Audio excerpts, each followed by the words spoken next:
নমস্কার দর্শক বন্ধুরা, আজ 25শে ডিসেম্বর বড়দিন। আমি এসেছি কলকাতা পার্ক স্ট্রিটে। তো চলো আজকে তোমাদের কলকাতা পার্ক স্ট্রিটের লাইটিং দেখাবো। কলকাতা শহরের এক অদ্ভুত মায়া আছে।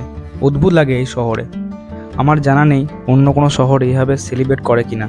তবে ক্রিসমাস থেকে ঈদ, দুর্গাপূজা আমরা কিন্তু সমানভাবে সেলিব্রেট করি। কলকাতা শহর সেজে উঠেছে আলোকসজ্জায় এবং মানুষের মধ্যে যেন একটা উৎসব ভাব। মানুষের মধ্যে এক অন্যরকম একটা আনন্দ। মানুষ স্বতঃস্ফূর্তভাবে রাস্তায় বেরিয়ে পড়েছে এবং আমরাও এগিয়ে চলেছি দেখার জন্য যে পার্ক স্ট্রিট কীভাবে সেজে উঠেছে।